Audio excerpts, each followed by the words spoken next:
All right, guys, I know we're past the 24-hour rule from the Giants win out in Seattle, but I haven't got a chance to talk to our New York Post Giants beat writer, Paul Schwartz, about the game and what it means for the Giants going forward. So let's bring in our guy, Paul Schwartz, to officially put Week 5 to bed.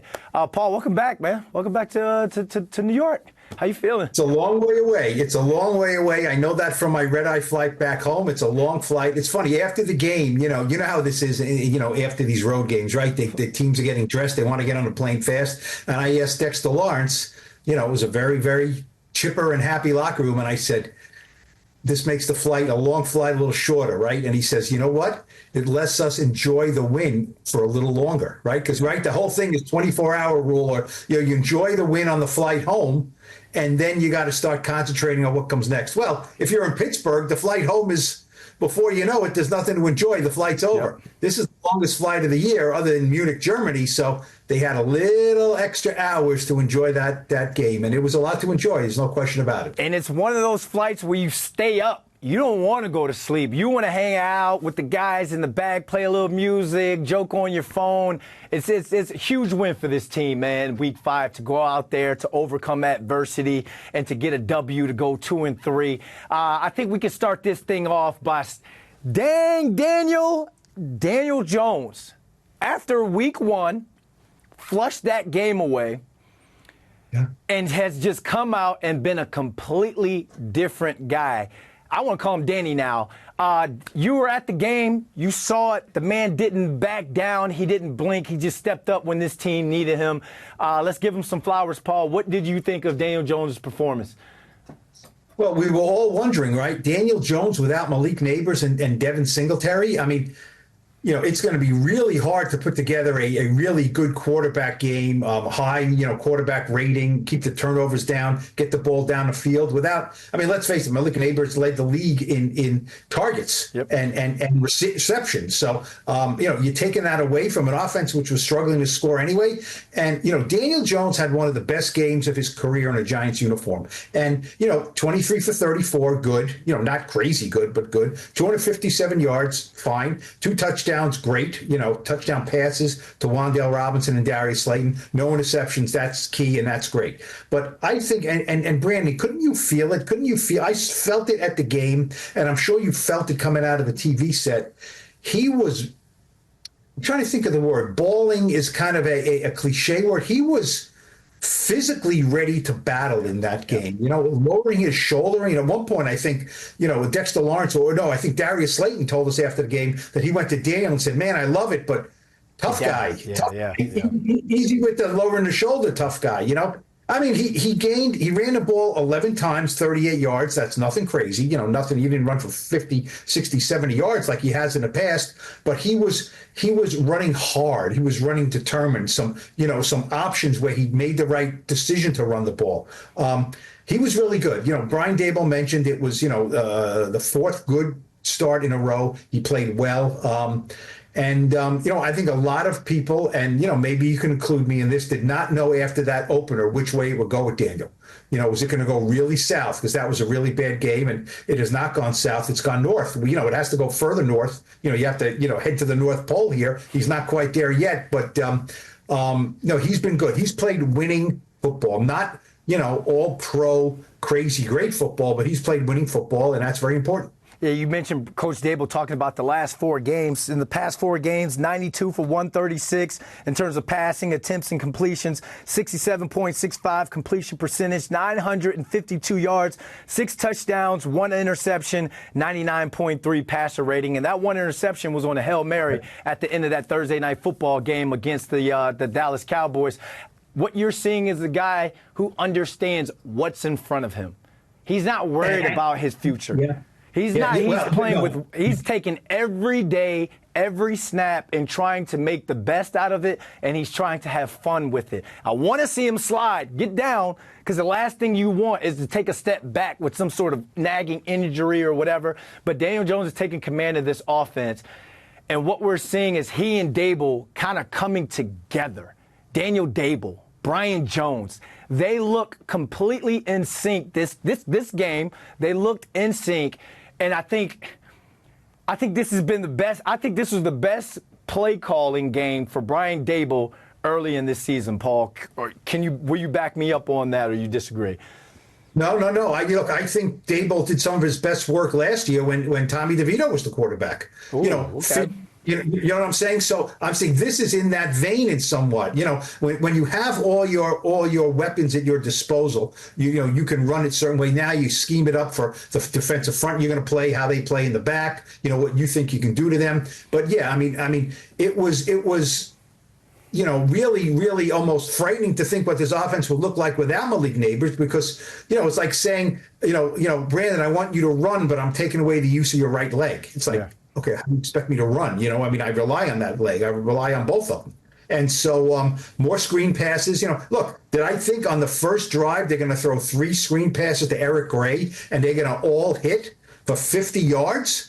All hit for double digits. No, I did not think that coming out of the gate, And, it was so unfortunate that Eric Gray fumbled on that last, after that long, he's that's a breakthrough drive for Eric Gray, and he fumbles, and it's returned 102 yards. And, that should have been devastating to the Giants, and it wasn't. Credit to Daboll for keeping things together. It's funny. I asked Daboll after the game, what did you do you say anything to the team after that? I mean, look, there's pick sixes, there's fumbles, but you cannot have a greater or a worse sudden change than that, right? You're on the half-inch yard line, ready to go up 6 and then 7-0, and in a flash you're down 7-0. That is a 14-point swing. There's no question about it. And Daboll said, "Well, what did I say?" He said something like, "You got to put that," and then he said profanity. He actually said the word profanity, behind you. It's like, yeah, I mean, he didn't say the word profanity to his team.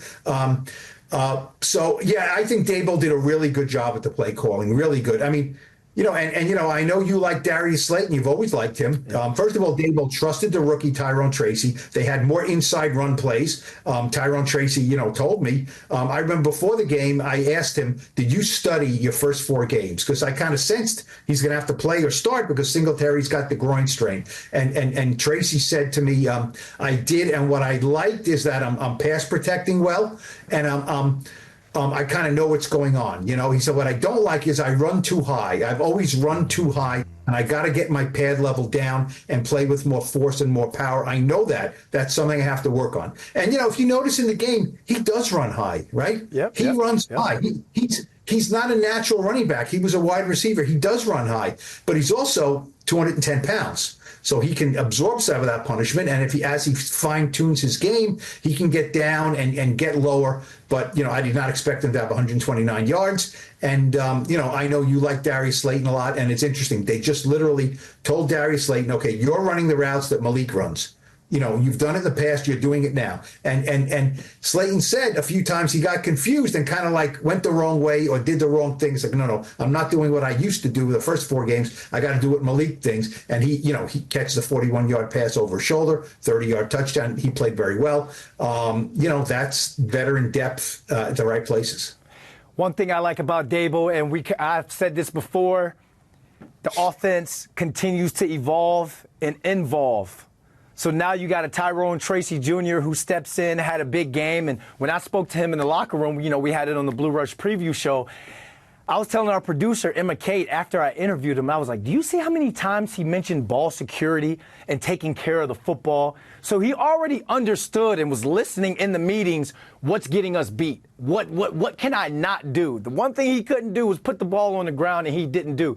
Eric Gray ended up doing that. But to continue with this evolve and involve, Eric Gray, the 3 for 50. Theo Johnson, 5 catches, 48 yards.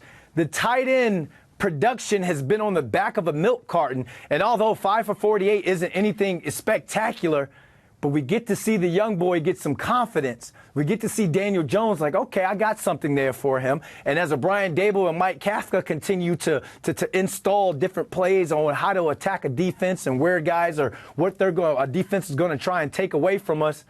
Now let's get the young tight end involved who has mitts, who's a big boy. Want to see him break a tackle or two to really get out in the open. But that was kind of his breakthrough game. Darius Slayton. stepping in for Malik Neighbors, running those routes. You saw crossing routes where, it looked the touchdown. It looked like he and Jalen Hyatt were about to run into each other because he's thinking he's going under, and Malik Neighbors runs the deeper deep cross. So you can kind of see that there. But it was great to see a guy like Darius Slayton step up when it matters. And you saw a lot of guys step up, not only on the offensive side, but special teams, defensive side as well when it comes to it. So Wan'Dale Robinson, 6 catches, 36 yards. My only bad, Paul, when you look at that tape, if I see one of these guys drop another ball, man, it's killing me because these guys are busting their tails to fight for balls, to audition for balls, to make plays for their quarterback who they believe in. You can tell they believe in them. And they believe in that receiving core, where they believe in the meme, Spider-Man meme pointing at each other. This receiver core has the juice. You got to clean up those drops, though, fellas. You have to clean up those drops. And that's going to take them from a good receiving core to a really good receiving core. And then we're really going to see that pass game take steps and really be cooking with gas, Paul. Yeah, I don't think Wan'Dale had a great game. I mean, he had a touchdown catch, you know what I mean? But I don't think he had a great game. And, look, he's not a big guy. He doesn't have huge hands. He doesn't have a big catch radius, right? I mean, that's just the facts. So, the ball needs to be more placed to him than maybe some of these other guys. He can't go up and get it. He's not that big. So he has to be more reliable. There was one play where I thought, the ball was slightly behind him, but he had squared it up enough. He'd gone to his knees. It was the right play to go. He went to his knees to corral the low ball a little bit behind him, but in his wheelhouse, certainly for a first down, and he dropped it. And I do not think he had a great game. But, Theo Johnson, getting back to him, he was targeted 5 times and had 5 catches. So you don't have to be one of these devastating downfield, pass catching tight ends, but you need safety valve options. For as long as I've been covering football, they always tell me about quarterbacks. They said the most natural throw is a throw to a tight end. A big body coming across. The most natural throw is a throw to a tight end. It could be for 6 yards, 7 yards, 11 yards. It's a safety valve. It gets you the first down. It gets you in 2nd and 4, right? Better than incompletion. So that had to evolve with this offense, and it did. I asked Brian Daboll every week, what about the tight ends? What about the tight ends? I'm sure he was sick of hearing it. And he said, the tight ends do have a role. They block. They had to expand their role in Seattle, and Theo Johnson stepped up. Now, this next game, if Neighbors is back, if Singletary is back, maybe they want to protect inside more and have the tight ends block more, but it has to be part of it at some point. Sometimes a tight end can catch 2 passes for 20 yards, and it depends on when those catches were made and what part of the game. And if it was 3rd and 8 and he catches one for 10 yards, that's a monster play. So Daboll knows this. He knows this obviously better than I do. And yes, the plan of attack in that game was excellent. You think of who's been the Giants' most productive tight end in the last 2 decades? 6'7" Kevin Boss. Kevin Boss athletically wasn't anything great, but he won the trust of Eli Manning, and he made some huge plays throughout his career as a New York Football Giant. So if a Malik Neighbors comes back, you got a defensive coordinator thinking, they're going to try and force feed him to get his numbers back, to get him back in the game. But you can also protect Malik Neighbors by making him a decoy in certain routes and creating some sort of one-on-one with Darius Slayton, who's shown, I need more targets, I deserve more targets, or a Theo Johnson who stepped up 5 for 5. So, again, as this offense continues to evolve and involve, you're seeing different guys step up and make plays. And that all can't be done without the offensive line. Shout out to that offensive line. The guys are playing great. Illuminor, John Runyon Jr., all you guys are playing lights out. Andrew Thomas, we got to give you guys a shout out for sure. But I guess it's time to flip it over to the defensive side of the ball, Paul, because I don't know who these guys are. This Giants defense, I'm not going to say like the Big Blue Wrecking Crew or anything, but for right now, they lead the league in sacks. The Giants defense leads the league in sacks. Shane Bowen, defense coordinator Shane Bowen, eats for free this week, Paul. He's playing lights out. What do the guys say about the defensive performance on Sunday? Well, look, okay, the Giants defense leads the league in sacks, okay? If I told you that was going to be the case, let's flip it, okay? If I said to you, Brandon, I found out something. I know this is going to happen, okay? After 5 games, Brian Burns is going to have 2 sacks, okay? And Kayvon Thibodeau is going to have 2 sacks. I know that. I know it, okay? What do you think about the Giants pass rush? You're going to say what? It's been terrible. It hasn't been good because of those numbers. Yep.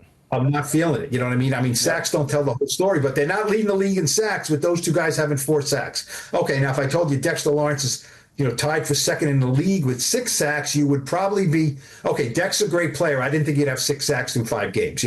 He's a great player. I did not think we'd have that. And then you go through, and points to Shane Bowen, Pinnock, a safety, 3 sacks. DJ Davidson got his first 2 sacks. McFadden has a sack and a half. Okereke has a sack and a half. So, credit to Shane Bowen is that he is looked at it and say, look, he was a guy who came in and he says, I want to get pressure with the front 4. I want to play zone with the cornerbacks. I want to prevent touchdowns. I want to force the teams to kick field goals. And I don't want to give up too much in the blitz. And he blitzed a heck of a lot in the first game, in the first win against Cleveland. He blitzed a decent amount in this game. And here's coaching, right? Here's where coaching and talent have to mesh. Remember 2 years ago, right, when Dexter Lawrence, he had not signed his big contract yet, and this new coaching staff came in, and Andre Patterson went to Dexter Lawrence and said, I think we want to make you a nose tackle, right? And Dexter's like, how the heck is that going to help me, right? Putting me, front and center against the center. Nose tackle is not the 3 technique, right? To get too technical here. Nose tackle is not the premier pass rush position on the defensive line. And they explained to Dexter why they thought it would work. I wouldn't say reluctantly agreed. He said, okay, Dexter's a team guy. If you think this would help me, it does. But, I'm not sure this is the best thing for me in my career. Lo and behold, he signs a 4-year contract for $87.5 million because he's playing nose tackle, right? So what happens in this game? What did Dexter Lawrence say after last game? He was frustrated. I'm getting double teamed all the time, which he knows is a sign of respect. But the BB there, the center for the Cowboys, is getting all this praise. And Dex tells me, actually, the guy was crying for help every play, and now he's getting praised. I got doubled every play. So what happens in this game? The coaching staff listens to Dex and said, look, we got to free up our big guy. So 15 times in that game, he was in the 3 technique. They moved him. They said, okay, you're a nose tackle, big fella, but we understand. Let's find a way for you to not get double teamed quite as much. So he moves outside between the guard and tackle. He has 3 sacks in the game. He looks like a monster and puts up numbers like a monster. So that is the synergy of coaching, which I think this team, they have to have this. They have to coach above it because they're not a great talent-wise roster. So, Daboll with the play calling, Dexter, I thought Jerome Henderson on Friday, right, calling Deonte Banks out, right? Let me ask you something as a former player, right? Okay, if you did something, not really dropping a ball as a receiver, but you didn't, let's say, pursue a ball, you didn't, if there's a fumble that you did, you could tell on tape, Brandon didn't run that hard to tackle a guy. My effort wasn't there. If your wide receiver coach after the game said, or a few days later to the media in public said, about, what do you think of Brandon London, after that fumble, he didn't really, what do you think of his effort? And your position coach said, I liked nothing about it. In that moment, he failed. That's rough, right? And Deonte Banks heard that, and Brian Daboll doesn't have his assistant coaches, chirping and if there's any criticism to be made, it's the head coach's job to make the criticism. Yeah. And Jerome Henderson, who's a respected guy, said it. Daboll had no problem with it. Deonte Banks, when that was brought to him, said, yeah, I could have done better there. I could have done. He took it. And what happens? He goes up against DK Metcalf. Now, is he going to go in the tank after that? Told by his position coach, you failed. He was on, DK ran 35 routes in that game with Deonte Banks on him. 2 catches for 24 yards on 4 targets. And what else? He forced a fumble. One of those catches on Metcalf, he punches the ball out and Kyle Newman pounces on it. So that is coaching, player synergy. And in many ways might have been Deonte Banks' best game of his 2-year career. Might have been. To answer your question, my rookie year was Mike Sullivan. Sully was our receivers coach. And let's say he called me out like that publicly. It wouldn't even be Sully I'd be worried about. I'd be worried about what Plax and Amani Toomer were going to say. So that's the leadership within players holding each other accountable. And Coach Henderson, he's the man. So he's one of the guys, like you says, he commands respect. He's been here for a couple coaching regimes, so he's an in-house guy. So when you're a player like a Tay Banks, and you come out early in the season and you say, I want that number 1 matchup. I want to be looked at as a CB1, a premier corner in this league. And you look at some of the contracts that have been thrown around to the Surtains and all. You want to know where you're going to stand when it's your turn to get your deal. You want a coach to call you out. You want that because that means he believes in you. Coaching, my father's a head coach. Always, when I was a little kid, I'm like, Dad, my coach is on me. Dad, my coach is on me. It's when they stop being on you is when you need to worry. So that goes to show that the communication is there between coaches and players on the defensive side of the ball. The respect is there from coaching to players on the defensive side of the ball. Because you mentioned that, and then to go back to the Dexter Lawrence thing, if I go back to my defensive coordinator and I'm telling you, hey, move me here, I'm getting doubled, work with me here, and I'm going to make you look good. There's a lot of coaches in the NFL that have ego. What do you mean? This is my system. You need to be right there at nose tackle because I have this coming. You're messing up the synergy of my defense. Shout out to Shane Bourne for listening to your star player, pretty much the face of the franchise right now, listening to your star player. Man, it could have affected how much what you do with the Brian Burns and Kayvon on the outside.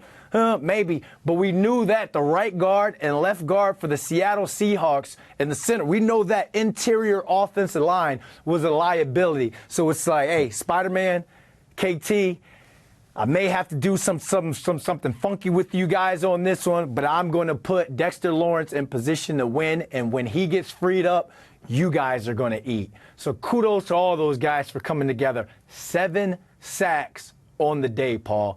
Guys stepping up when it matters. And like you said, that opening fumble on that drive, you could have let yourself go into a tank. Because remember last year when the Seahawks were home, they went down the drive to either tie it up or to score it.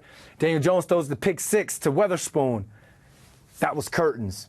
That was game over. Everybody's heads were down. I was the MC at the game. My head was down. You didn't see it from this team, Paul. Something different here. It's like they know they can win. They know they can overcome.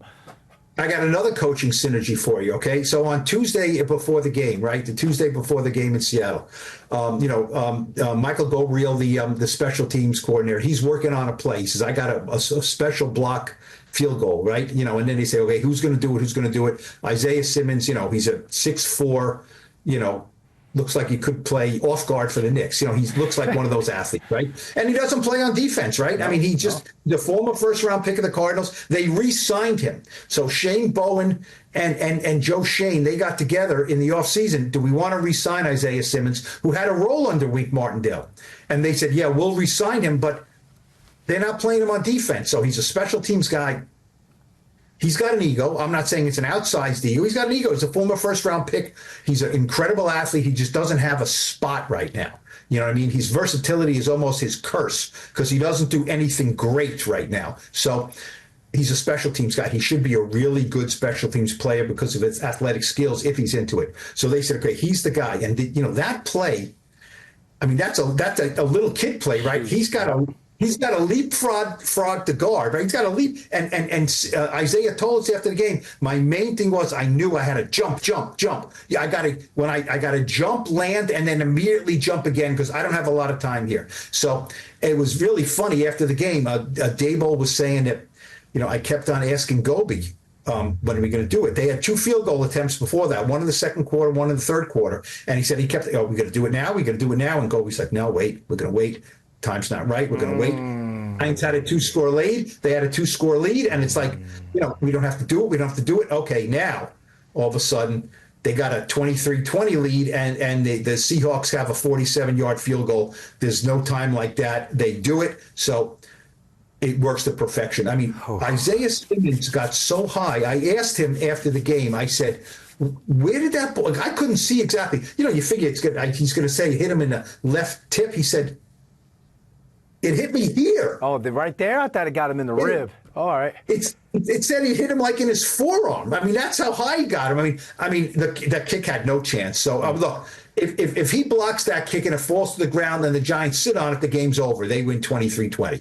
It was a game-saving play. The fact that Bryce Ford Wheaton picked it up and ran 60 yards for a touchdown was fun and interesting and gives him a 29-20 win instead. Makes the play more exciting to see on SportsCenter and things. But great synergy between a coach putting a play in, identifying the player who can best do it. The player, you got to give him credit for not, he said after the game, Simmons, look, you guys know I'm not happy. I'm not happy with my role. I want to be playing on defense, but he embraced. You know what happened after all he said? He told his special teams coordinators, "Look, give me a heads up because I want to loosen up and get warm, so I'm not jumping cold." So he said, the way that game was going, he got on the bike and loosened his legs, and then had one of the great jumps of the season for the Giants. So and at the right time, right play, right coach, good coaching synergy there. Paul, what you just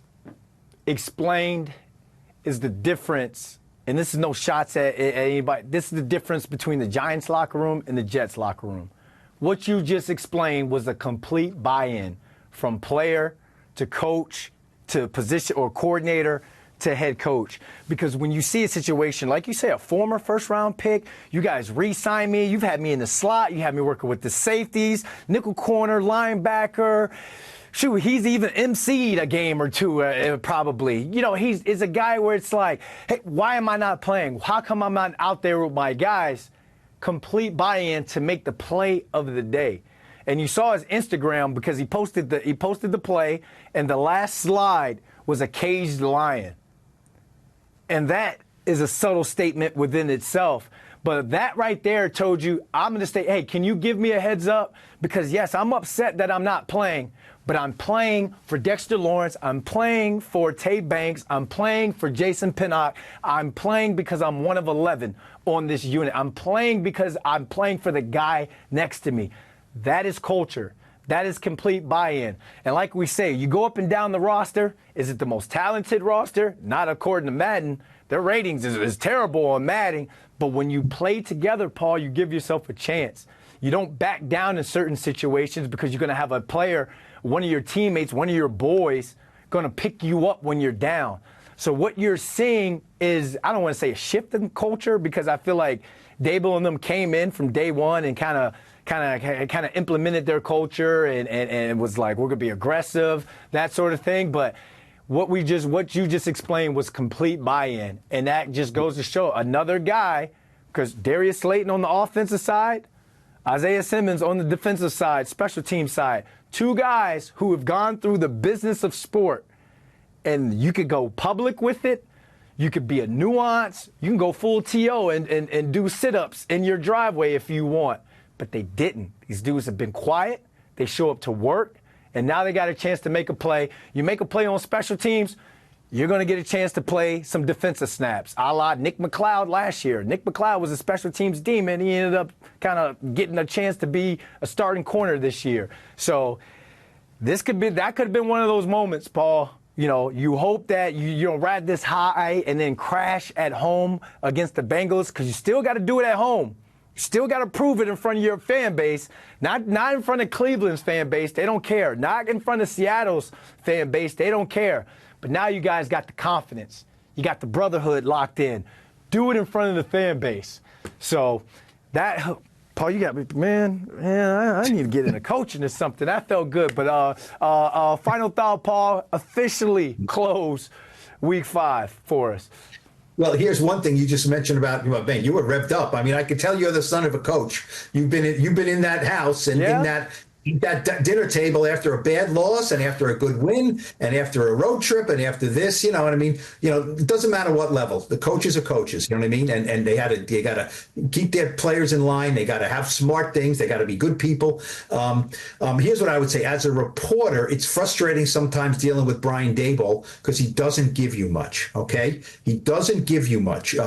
Nothing big picture, nothing about what does this do to your team's, you know, state of mind. You know, we're on to the next game. You know, he's not Belichick. He's not a mumbling, you know, almost incomprehensible person to hear. But he will not say anything. He will not, you know, criticize Daniel Jones if he has a bad play. If a guy fumbles, he's not going to rip him. And it's frustrating as a reporter. But I think as a player in that locker room, I would be happy about that. You know what I mean? Because he doesn't say anything that, you know, and we talked about the Jet situation. We don't have to get into the weeds with that. But when a head coach says something and then has to backtrack or loses credibility in his locker room with some of his players because of something he says and then has to, you know, talk back, that's bad. You know, that's bad. Daboll really never has to do that because he doesn't offer it in the first place. Okay. Frustrating to cover sometimes, but he's not going to get too high after a win. Sometimes he's actually low. He's more subdued after he win, and he's more not accepting of a loss certainly, but he's more reflective after a loss than he is excited after a win. So that's his way. It's served him well so far, even though he doesn't give you much as a reporter. He doesn't lose any face in the locker room, and that's way more important to him. Whew, I can't wait for Sunday. Primetime football game, man. There's still a lot. So there's like a dangling carrot right there in front of the Giants right now. Change the narrative on Sunday. Now, ladies and gentlemen, we can officially put Week 5 to bed. Paul's back, and we're going to see you guys Thursday for the Blue Rush preview show. Thanks for watching.